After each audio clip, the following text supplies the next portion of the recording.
네, 오늘 함께 보실 하나님 말씀은 요한복음 1장 43절에서 51절까지 기록된 본문의 말씀입니다. 요한복음 강해를 시작하면서 요한복음이 강조하고 있는 주제들 가운데 몇 가지를 말씀을 드렸었는데, 그 가운데 하나가 바로 예수님께서 당신의 제자들을 어떻게 부르시는가라고 하는 것이 이 요한복음 가운데 담겨있는 하나의 큰 주제다라고 말씀을 드렸었습니다. 그리고 그 사실은 지난 시간부터 이어지고 있는 본문의 말씀들 가운데도 잘 나타나고 있다라고 할 수가 있습니다. 지난 시간에 우리가 이 말씀을 살펴보며 안드레와 요한이 어떻게 예수님을 따르게 되었는지를 우리가 함께 살펴봤습니다. 지난 시간에도 요한과 안드레도 세례 요한의 입술을 통해 듣게 된 예수님에 대한 이야기들을 통해서 예수님께 나아가게 되었습니다. 그리고 안드레는 자신이 들은 그 말을 또 자신의 형제 베드로를 찾아가서 전하여서 예수님께 데리고 나왔습니다. 그렇게 안드레의 손에 이끌려서 예수님께 나온 베드로는 우리가 잘 알고 있는 바와 같이 초대교회가 세워지는 데 있어서 가장 중추적인 역할을 감당했던 수제자가 되었다라는 것을 우리가 잘 알고 있습니다. 오늘 본문의 말씀도 그와 같은 맥락의 선상에 있는 말씀이라고 할 수가 있습니다. 예수님께서는 이제 사역의 현장을 앞으로의 사역에 있어 가장 중심적인 역할을 감당하고자 하는 감당해야지만 되는 혹은 그런 무대로 여겨지는 갈릴리 지역으로 이렇게 이동을 하고 계시는 것을 알 수가 있습니다. 그런데 갈릴리로 가시려고 하는 그때에 예수님께서는 빌립이라고 하는 사람을 보시고 그를 부르셨습니다. 본문에 기록된 표현을 통해서 빌립은 안드레, 베드로와 같은 고향의 사람이었다라는 것을 우리가 확인할 수가 있습니다. 아마도 예수님을 먼저 따르던 안드레나 베드로가 길에서 같은 고향 사람인 빌립을 보고 그를 아마 예수님께로 불렀을 것이다라고 생각이 됩니다. 그리고 그렇게 예수님 앞에 나오게 된 빌립을 향해서도 예수님께서는 자신을 따르라고 이렇게 오늘 본문 말씀에서 증거를 하고 계십니다. 그리고 또한 빌립도 예수님 앞에 나오게 된 그러한 빌립 또한도 다른 제자들과 마찬가지로 예수님을 따르게 되었습니다. 여기까지는 우리가 일반적으로 잘 알고 있는 패턴이라고 할 수가 있을 것입니다. 그런데 오늘 말씀은 이 빌립이라는 사람을 통해서 우리가 익히 알고 있던 그 패턴을 더욱 구체화해서 우리에게 나타내 보여주고 있는 것이다라고 할 수가 있습니다. 예수님을 따르는 제자가 된 빌립이라는 이 사람은 다른 제자들이 그러했던 것과 같이 그 또한 그가 평소에 잘 알고 지냈던 나다나엘이라는 사람을 찾아가게 되었습니다. 안드레나 빌립의 이와 같은 행동에 대해서 칼빈은 주석하기를 이것이 믿음의 본질인데 믿음은 빛을 끄지 않고 이를 사방에 발산한다 라고 이렇게 설명을 하고 있습니다.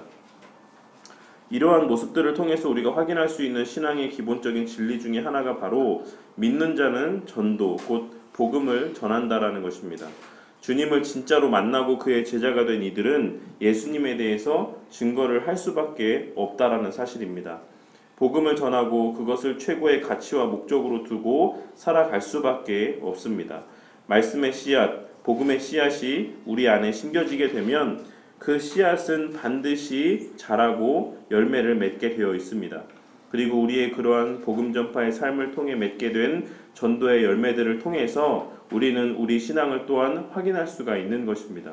전도하지 않는다라고 하면 우리는 실상 그리스도를 믿지 않는 것과 별반 다르지 않다라는 것을 꼭 명심하시는 성도님들이 되시기를 바라겠습니다. 우리의 삶에 있어서 그리스도를 전하는 것이 가장 최우선의 자리에 있어 어떻게 하면 복음을 전할 수 있을까를 고민하며 수단으로서의 삶을 살아가지 않는다라고 하면 우리는 아직 그리스도의 참 맛을 아직 보지 못한 자들이라고 할 수 있는 것입니다.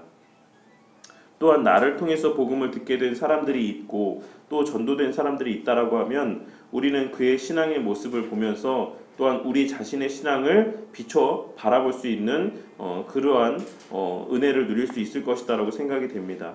그것이 바로 열매로 그를 안다라고 하는 말씀에 담겨져 있는 또 하나의 의미가 될 것이다라고 생각이 됩니다. 내 전도를 통해서 나와 같이 신앙생활을 하게 된 사람의 모습 가운데 혹여 바람직하지 못한 신앙의 모습들이 있다라고 하면 우리가 그 사람의 모습을 바라보며 그러한 연약들을 손가락질할 것이 아니라 그 사람이 왜 그러한 신앙을 소유하게 되었는지 자신의 먼저 신앙의 모습을 돌아봐야지만 하는 그러한 마음을 가져야지만 된다라는 사실입니다. 왜냐하면 누군가를 통해서 교회를 출석하게 된 사람들은 물론 목사를 통해서 그 말씀 가운데 양육이 되어지기는 하지만 가장 1차적으로는 자신을 교회로 이끌어준, 자기를 전도한 그 사람의 신앙의 모습을 바라보면서 그 신앙의 행실들을 이렇게 배워가기 때문에 그렇습니다.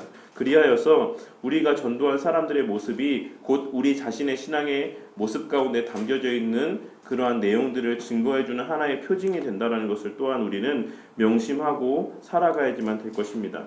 물론 이는 목사들에게도 동일하게 해당되는 말씀의 내용이라는 것은 두말할 나위가 없을 것이다라고 생각이 됩니다.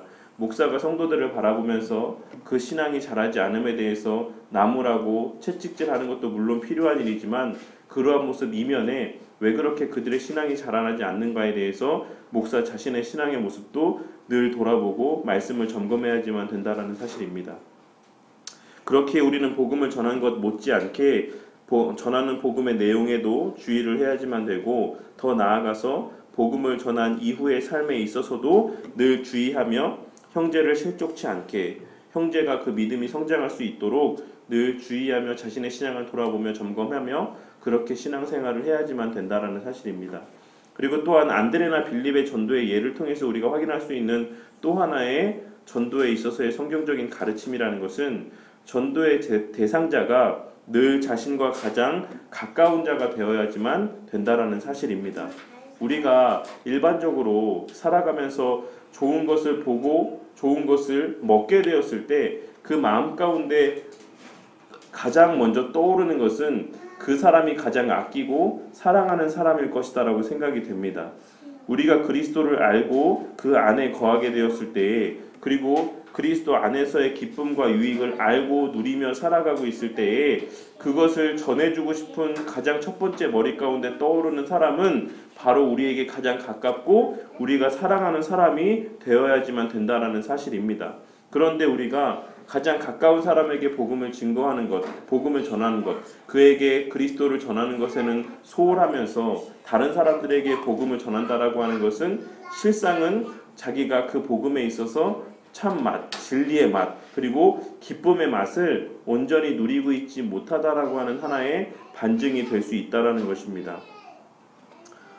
하지만 우리가 그렇게 전도를 해도 그에 대한 일반적인 반응이라는 것은 어떻게 나타난다라고 오늘 본문 말씀이 증거를 하고 있습니까? 오늘 본문 말씀에서 빌립이 나다나엘에게 복음을 전했을 때 나다나엘이 나타낸 반응은 나사렛에서 무슨 선한 것이 날 수 있느냐라고 하는 시큰둥한 반응이었습니다.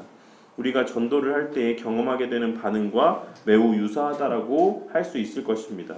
우리가 복음을 전할 때 그 대상들의 마음 가운데는 나다나엘과 같이 교회에 무슨 선한 것이 있느냐, 교회를 다닌다라고 해서 나에게 무슨 유익이 있느냐라고 하는 그러한 생각을 가지고 우리가 전하는 복음적인 메시지들을 한 귀로 듣고 한 귀로 흘리며 무시하는 그러한 모습들을 나타내 보인다라는 사실입니다. 하지만 그러함에도 우리가 나타내 보여야지만 될 반응은 그냥 그러려니 하고 돌아서면 되는 것이 아니라 어떻게 해서든지 그를 그리스도 앞으로 데리고 나오기 위해 애쓰고 수고를 해야지만 된다라는 사실입니다.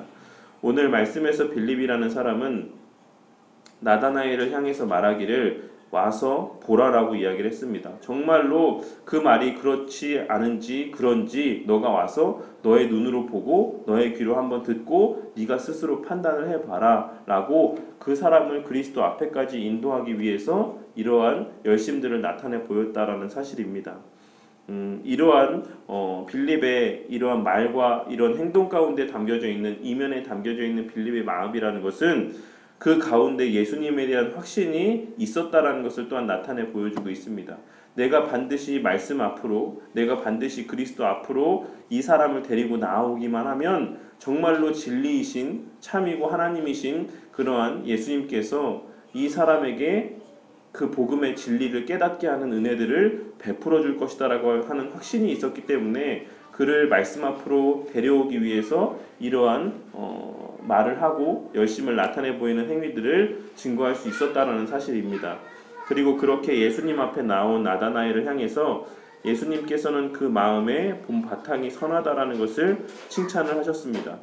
여기서 우리가 생각할 것은 주님께서 친히 그 선하고 진실됨을 칭찬하실 정도의 사람임에도 불구하고 그가 예수님 앞에 나오게 된 것은 그 스스로의 깨달음 때문이 아니었다라는 사실입니다. 심지어는 빌립이 그리스도에 대해서 이야기했을 때에도 그 말에 대해서 시큰둥한 반응을 보이기까지 했던 사람이 바로 이 나다나엘이라는 사람이었습니다. 이것을 통해서 우리는 다시 한번 구원에 있어서의 하나님의 절대 주권과 은혜를 생각을 하게 됩니다. 사람이 아무리 고행과 금욕적인 삶과 선한 삶을 추구한다라고 할지라도 그러한 사람의 노력과 조건으로 주님을 만나게 되는 것이 아니다라는 사실입니다.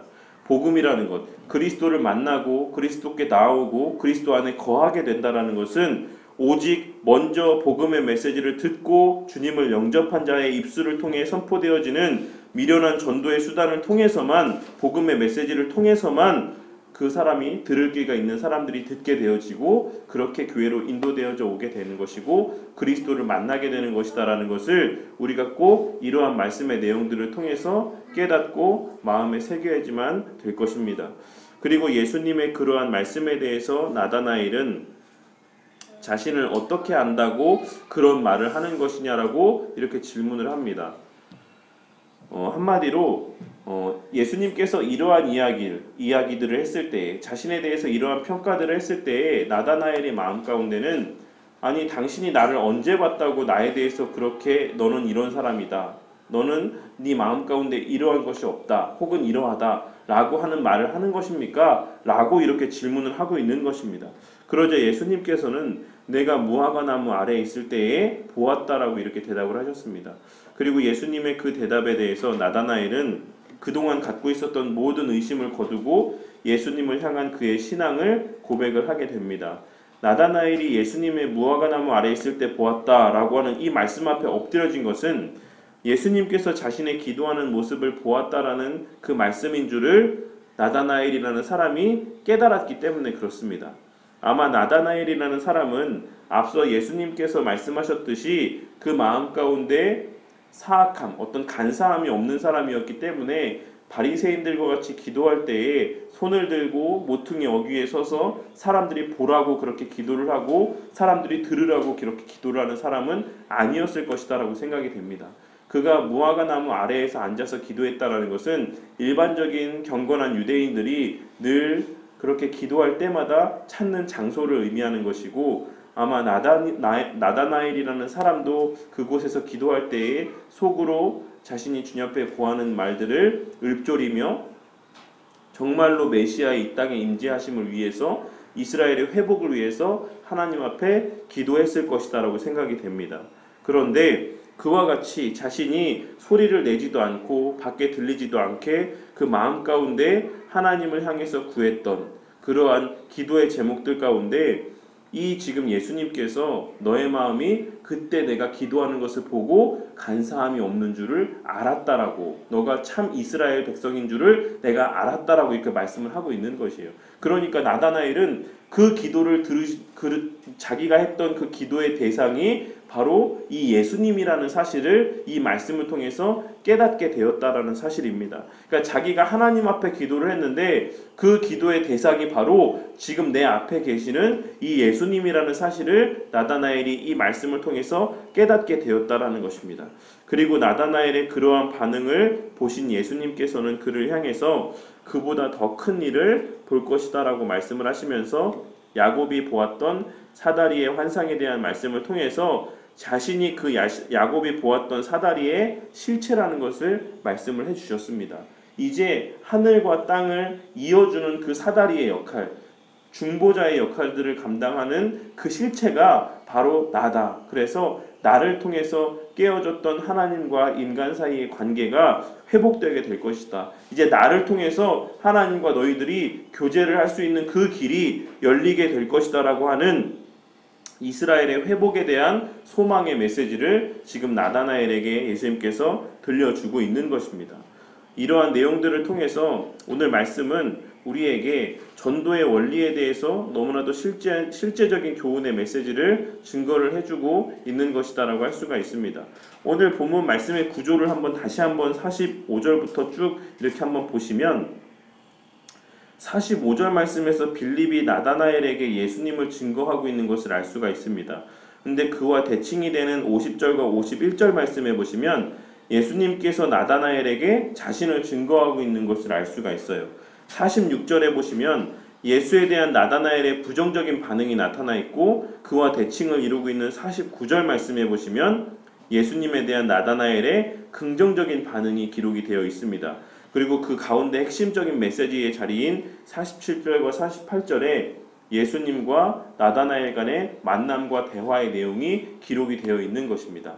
그러니까 예수님과 나다나엘의 이 만남과 대화라고 하는 이 중심적인 사건을 통해서 예수님에 대해서 부정적인 반응이었던 나다나엘이 긍정적인 반응으로 바뀌어지게 되고 예수님의 제자로서 세워지게 되어지는 이러한 과정들이 이러한 논리적인 순서와 과정을 통해서 기록이 되어 있는 것이다라고 할 수가 있는 것입니다. 이 말씀을 통해서 우리가 마음에 새겨야지만 되는 것은 첫째로는 먼저 그리스도를 만난 자는 반드시 복음을 전할 수밖에 없다라는 것이에요. 그리고 그 복음 전도의 내용이라는 것은 오직 말씀에 기록된 그리스도에 대한 증거인 것이고 그 전도의 가장 우선의 대상이라는 것은 나와 가장 가까운 사람들이다라는 사실입니다.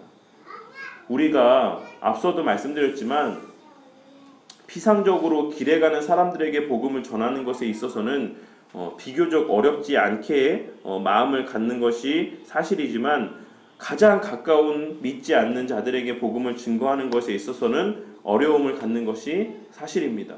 그리고 실제로도 우리가 흔히 이야기하기를 가장 가까운 지인에게, 가족에게 증거하는 복음을 전하는 것이 가장 힘들다라고 하는 말들을 우리가 흔히 그 입술을 통해서 고백을 합니다. 그런데 왜 우리가 가장 가까운 사람들에게 복음을 증거하는 것이 힘들다라고 할 수가 있겠습니까? 그것은 우리가 그들 앞에서 그리스도만으로 기뻐하는 모습들을 한결같이 유지하며 나타내 보이기가 힘들기 때문에 그렇습니다. 이게 무슨 의미인지 아시겠습니까? 그냥 그런 척으로 다른 사람들한테는 전할 수 있지만 복음의 메시지를 예수 믿고 천국 가세요. 그리스도 안에 참된 생명이 있습니다. 그리스도만으로 우리가 기뻐하는 삶을 살아갈 수 있습니다. 그리스도 안에서만 온전히 우리가 만족하는 삶을 살 수 있습니다라고 아무 상관이 없는 사람한테 얘기할 때에는 자기도 그러한 삶을 살아가고 있는 것처럼 비춰지며 복음을 전할 수 있지만 가족들에게는 그렇지 않다라는 것이에요. 일상으로 늘 나의 삶을 보고 나의 어떠함에 대해서 늘 보는 사람들은 내가 백날 입으로 그렇게 이야기한다라고 할지라도 내 실제 삶 가운데 내가 불평이 있고 불만이 있고 불안함이 있고 이러한 모습들을 보면서 그들이 그리스도에 대한 매력을 느끼지 못한다라는 것입니다.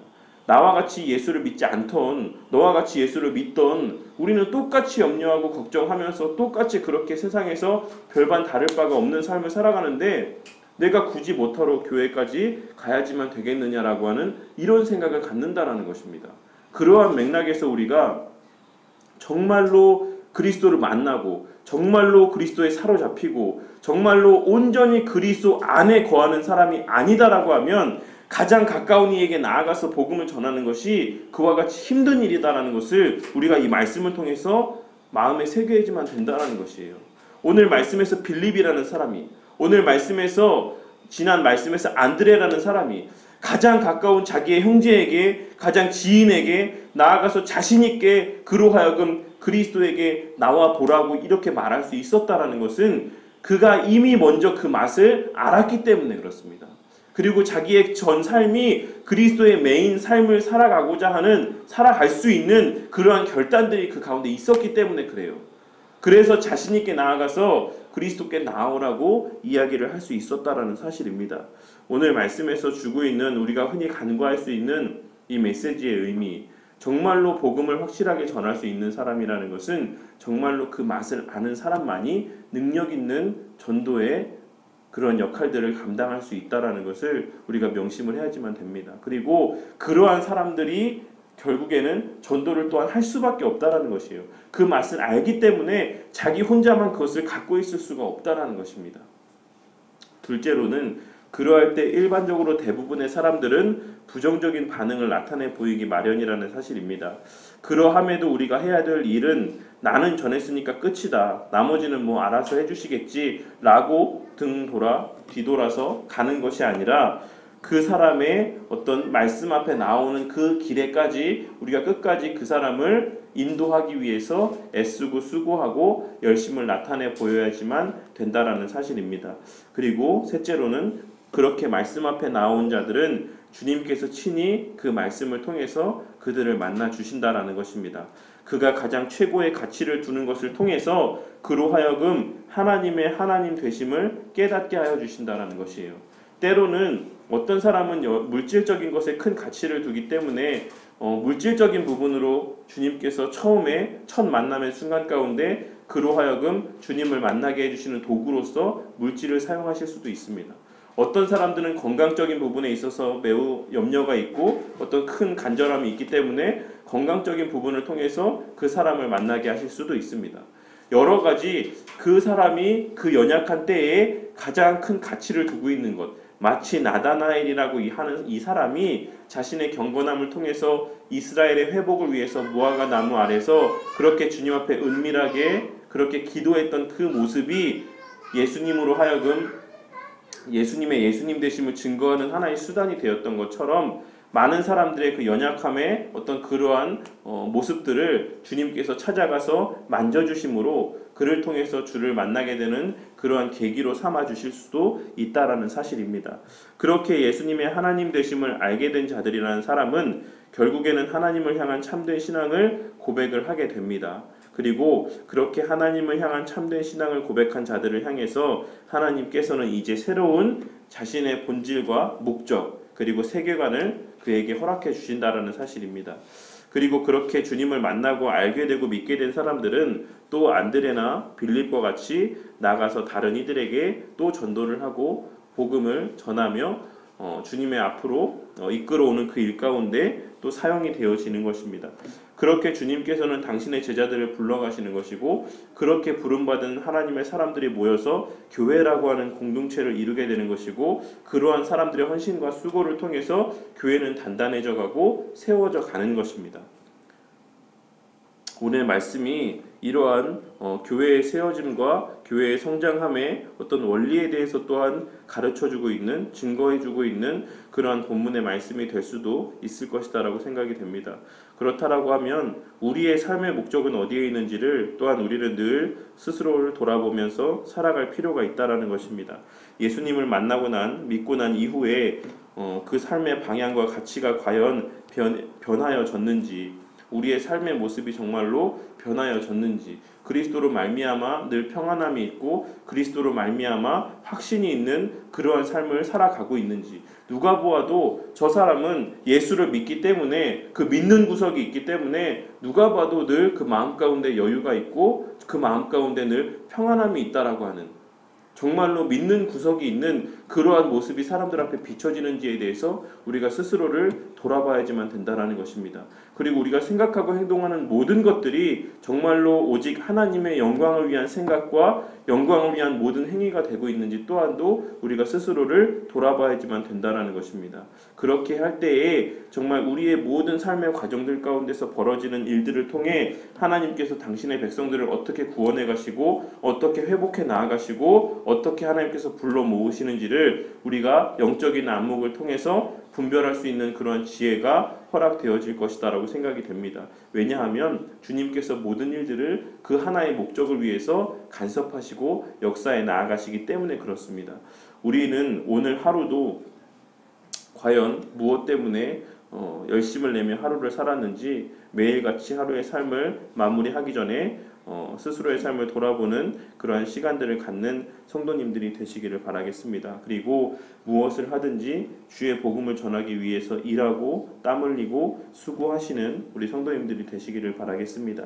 이 말이 직장일도 열심히 하지 말고 그저 전도하는 일에만 매여서 살아가라고 말씀을 드리고 있는 것이 아닌 줄을 잘 깨닫고 이해하실 것이다라고 생각이 됩니다.